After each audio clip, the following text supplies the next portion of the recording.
시청자 여러분 안녕하십니까? 1월 12일 법률방송 루투데이 시작합니다. 검찰이 오늘 이명박 전 대통령의 집사로 불렸던 김백준 전 청와대 총무기획관 등 MB정부 인사 3명의 집과 사무실 등을 압수수색했습니다. 압수수색을 당한 인사들의 몇 명과 혐의가 예사로워 보이지 않습니다. MB를 향해 가는 검찰 수사 징검다리라는 이야기가 검찰 안팎에서 나오고 있습니다. 이철규 기자입니다. 검찰이 오늘 MB정부 시절 김백준 청와대 총무기획관과 김희중 제1부속실장, 김진모 민정 2비서관의 자택과 사무실 등을 전격 압수수색했습니다. 우선 김백준 전 총무기획관은 이명박 전 대통령의 국회의원 시절부터 곁을 지켜 MB의 집사라 불리는 최측근 인사입니다. 김희중 전 제1부속실장도 이 전 대통령의 의원 시절 비서관을 지내는 등 공식, 비공식, 개인 일정까지 모두 관리하는 자리에 있었습니다. 검사 출신인 김진모 전 민정 2비서관의 업무는 이 전 대통령 친인척 관리였습니다.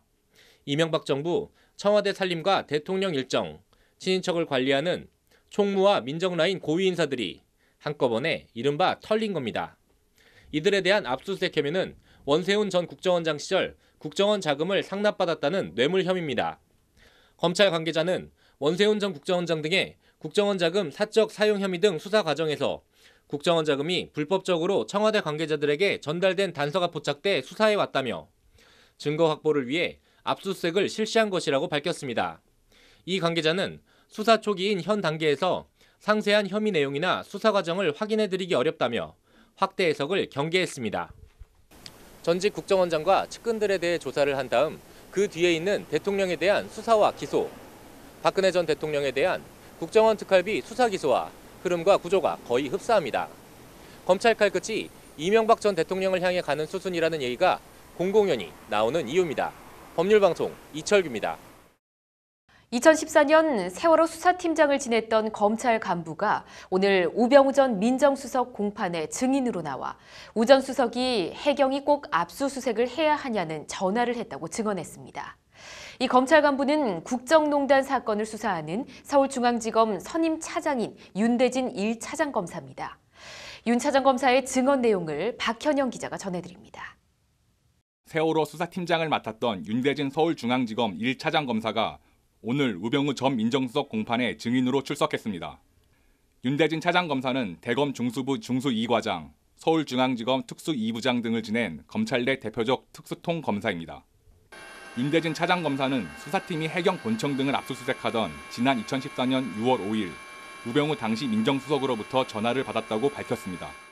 수사팀으로부터 해경 책임자들의 행방이 묘연하다는 연락이 왔고 오후 4시쯤 우 전 수석으로부터 전화가 걸려왔다고 윤 차장 검사는 당시 상황을 전했습니다.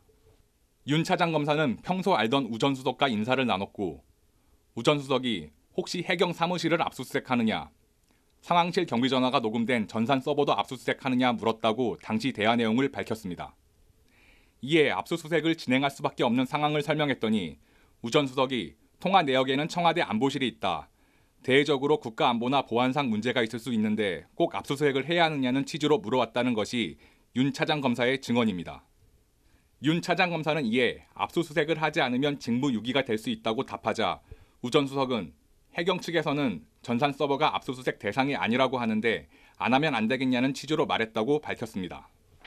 해경 압수수색을 꼭 해야 하느냐는 실세 청와대 민정수석의 검찰 후배에 대한 전화. 우 전 수석 측은 오늘 법정에서 명시적으로 압수수색을 하지 말라고 지시한 사실은 없지 않느냐고 증인 윤대진 차장 검사를 추궁했습니다. 법률방송 박현영입니다.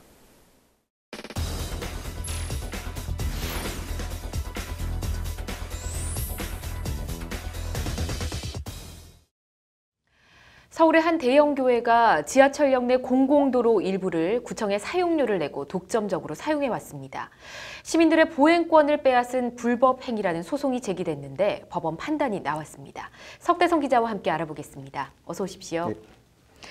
네, 우선 서울의 한 대형 교회, 어떤 교회입니까? 예, 서울 서초구 지하철 2호선 3번 출구, 4번 출구 바로 앞에 있는 그 사랑의 교회입니다. 네. 지난 2010년 지금 자리에서 신축 공사를 해서 2013년도에 완공이 됐는데요.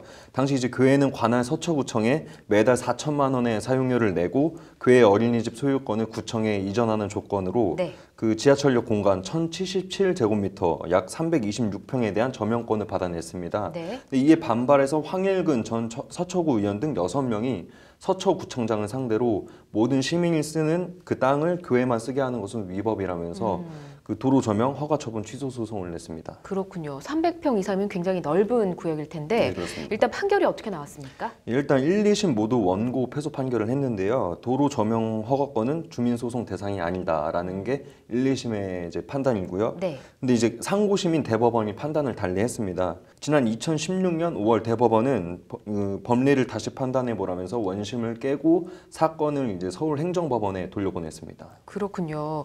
대법원이 파기환송한 이유가 있었을 텐데요. 예, 도로 등을 특정행위 배타적으로 사용하도록 하는 점용 허가가 도로 등의 본래 기능, 목적과 무관하게 사용되는 경우 주민소송의 대상이 되는 재산의 관리, 처분에 해당된다는 게 대법원 판결 요지인데요. 예. 쉽게 말해 이제 도로를 도로 용도로 사용하지 않으면은 주민소송 대상이 된다는 게 대법원 판단입니다. 그렇다면 뭐 사랑의 교회가 이 지하철역 안에 사람 다니는 길을 뭐 다른 용도로 사용을 한 건가요? 예, 예배당 등을 설치를 해갖고 교회 건물 일부로 사용을 했다고 합니다. 아, 그렇군요. 파기환송심을 맡은 서울행정법원은 어떤 판결을 내렸습니까? 예, 사안을 재심리했던 서울행정법원은 지난해 1월 도로법에 위반된다면서 서초구가 사랑의 교회에 공공도로 점용을 허가한 처분을 취소하라고 원고 승소 판결했습니다. 네. 항소심 재판부도 어제 같은 판결을 내렸습니다. 그렇군요. 판결 사유를 좀 들어봐야 할 것 같습니다. 예, 항소심 재판부인 서울고법은 예배당 같은 사실상 연구시설을 도로 지하에 설치한 것은 사적인 권리를 설정한 것으로 도로법에 위반된다고 판결을 했습니다. 네. 예배당 등은 사랑의 교회 사적 이용을 위한 것으로 도로 점용 허가의 목적이나 용도가 공익적 성격을 가진다고 볼 수 없다는 게 재판부 판단입니다. 네. 이 판결이 대법원에서 이제 최종 확정이 될 경우에는 사랑의 교회는 이제 그 지하 주차장과 예배당 일부를 이제 원상태로 복구를 해놔야 되는데요. 네. 이 비용이 390억 원이 넘게 들 것으로 보고 있습니다. 그렇군요. 사용료를 아무리 많이 줘도 시민들이 다니는 도로를 도로 외에 사용하는 것은 불법이다라는 내용인 것 같습니다. 오늘 잘 들었습니다.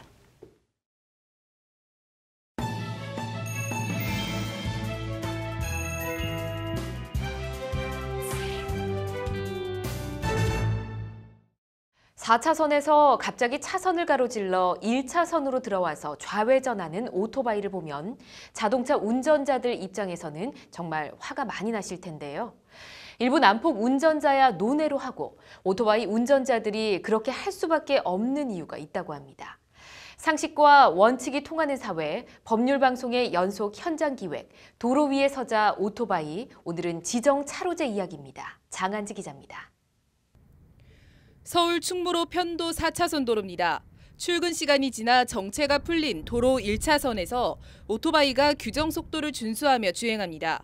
또 다른 오토바이도 1차선과 2차선으로 가며 운행합니다. 언뜻 아무런 문제도 없어 보이지만 사실 모두 도로교통법을 위반한 불법 주행입니다. 너무도 당연하게 간주되는 1차로 오토바이 주행. 하지만 현행법상 2차선 이상 도로에서 오토바이가 1차선으로 주행하는 건 불법입니다. 도로 위에 서자 오토바이에 대한 또 다른 찬밥 대우, 바로 지정차로제입니다. 우리 도로교통법은 도로 통행 속도와 운전자 안전을 위해 지정차로제를 정해 시행하고 있습니다. 편도 2차로의 경우 1차로는 승용차와 중소형 승합차, 그 외 차량은 2차로로 주행해야 합니다. 오토바이는 그 외에 속합니다. 편도 3차로의 경우도 오토바이는 1.5톤 이상 화물차, 특수 자동차, 건설 기계차와 함께 3차로로 다녀야 합니다. 편도 4차로도 마찬가지입니다. 1, 2차로는 고사하고 대형 승합차와 1.5톤 미만 화물차도 다니는 3차로로도 못 가고 대형 화물차, 특수차 등과 함께 4차로밖에 못합니다.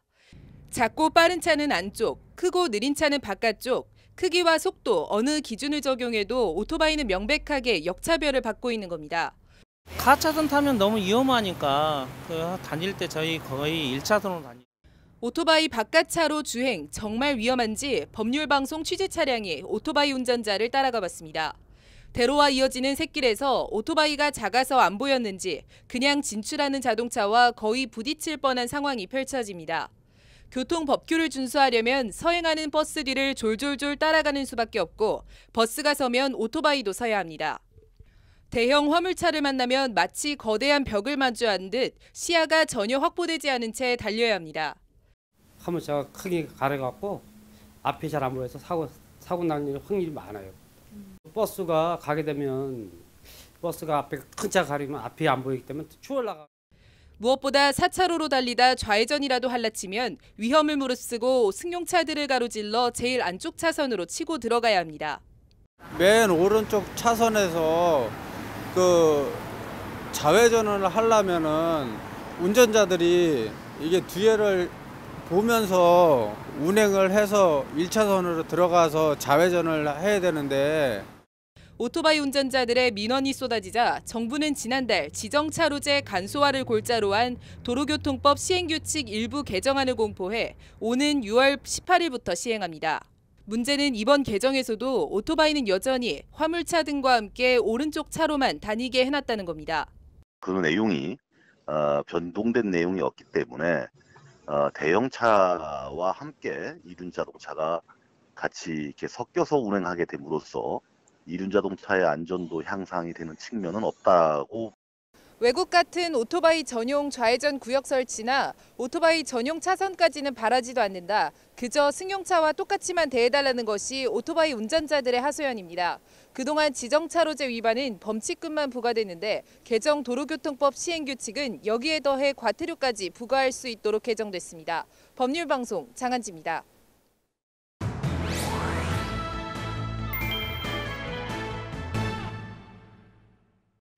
가상화폐 광풍에 대해 박상기 법무부 장관이 거래소 폐쇄라는 극약 처방까지 언급했습니다. 김동연 경제부총리도 어떤 식으로든 규제를 해야 한다는데 부처 간 이견이 없다고 밝혔습니다. 오늘 유정은 변호사의 뉴스와 법, 가상화폐를 둘러싼 이슈에 대해 이야기 나눠보겠습니다. 어서 오십시오. 네, 가상화폐 제 주변에서도 많이들 관심을 가지더라고요. 네. 이게 광풍인 것 같습니다. 예, 가상화폐를 투자해서 돈을 벌었다는 소문이 돌면서 예. 빚을 내 투자를 하는 등 부작용이 좀 속출하고 있습니다.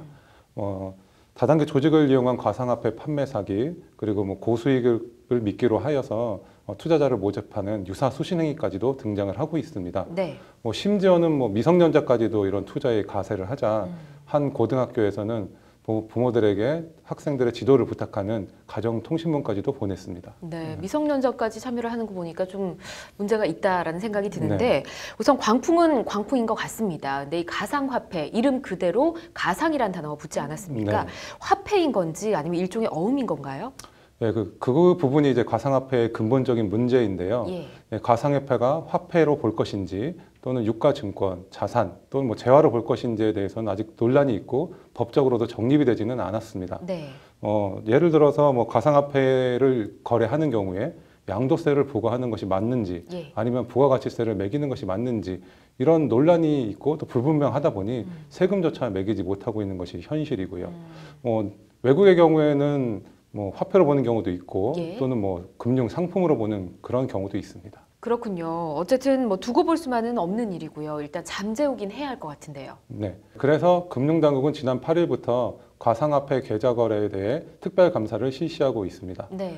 사기, 유사 수신행위, 자금 세탁 등으로 가상화폐를 활용한 것이 아닌지 하는 부분에 대한 점검을 위해서 거래소의 가상 계좌들을 특별히 조사하고 있습니다. 그렇군요. 예, 이번 조치는 불법 행위를 적발하기 위한 것이긴 하지만 투기 과열을 잠재우려는 처방이 아니냐라는 그런 의견도 제시되고 있기는 합니다. 네. 혹시 다른 규제 방안은 없을까요? 예, 아직 가상화폐에 대한 법적 성격이 규정되지 않다 보니 어떤 법을 적용할지 또는 어떤 해석이 돼야 되는 것인지는 아직 불분명합니다. 그렇지만 규제가 아직 없는 영역은 없기 때문에 네. 조만간에 곧 대책이 마련될 것으로 보이고 또 조속한 정리가 필요한 것도 사실입니다. 그렇군요. 만약에 이게 어음이나 수표는 부도를 내게 되면 이미 처벌을 받게 되지 않습니까? 네. 대폭락장이 오게 되면 법적 문제는 어떻게 됩니까? 예, 현 제도 아래에서는 가상화폐의 가치 하락이나 해킹 등의 어떤 문제에 대해서도 책임을 져주는 사람은 없고 네. 또한 어떤 특정인을 처벌하기도 상당히 어려운 면이 있습니다. 총론적으로 가상화폐에 대한 법적 정립이나 또 규제, 또 해석들이 있지 않기 때문에 네. 법의 사각지대가 존재하는 것이고요. 그에 따라서 아무도 책임을 지지 않는 것이 지금 현재 상황입니다. 네. 현행법의 해석에 따라서는 가상화폐의 거래가 환치기 등으로 몰려서 네. 처벌을 받을 수도 있는 여지가 있기 때문에 각별한 주의가 또 필요합니다. 네. 도박이나 무리한 주식 투자로 개인 회생이나 파산을 하게 되면 탕감이 되지 않습니다. 그렇기 때문에 대박을 노리다 쪽박을 찰 수도 있다는 걸 기억을 하고 투자자들의 현명한 판단이 필요해 보이네요. 잘 들었습니다. 이어서 법조계 소식 전해드립니다. 법원이 오늘 국정원 특활비 뇌물 혐의로 추가 기소된 박근혜 전 대통령에 대한 검찰의 추징보전 명령 청구를 받아들여 재산 처분 등을 동결했습니다. 이에 따라 박 전 대통령이 28억 원에 매입한 내곡동 주택과 유영하 변호사에게 맡긴 수표 30억 원 등 재산은 확정 판결이 나올 때까지 처분이 금지됩니다. 법원이 오늘 원세훈 전 국정원장의 재산을 동결했습니다. 서울중앙지검 국정원 수사팀은 원 전 원장이 국고손실 혐의 재판에서 유죄를 받을 것에 대비 원 전 원장이 2010년 1월부터 2012년 12월까지 댓글 부대에 지급한 국정원 예산 65억 원에 대해 지난 4일 추징보전을 청구했고 서울중앙지법 형사합의 24부는 오늘 이를 받아들였습니다. 국민권익위원회는 15일부터 3개월간 의료 분야 부패에 대한 집중 신고 기간을 운영합니다. 주요 신고 대상은 사무장병원, 과잉진료보험 사기, 의약품 리베이트 등이며 국번 없이 110 또는 부패 공익신고전화 1398로 신고 상담이 가능합니다. 대한변호사협회가 청소년 인권의식 증진과 법에 대한 관심 제고를 위한 논술형 글쓰기 대회인 제3회 청소년 인권경진대회를 엽니다. 주제는 미성년자의 선거권이며 변협 홈페이지 대회 안내를 참조해 원고지 10매에서 20배 분량의 글을 31일까지 제출하면 됩니다.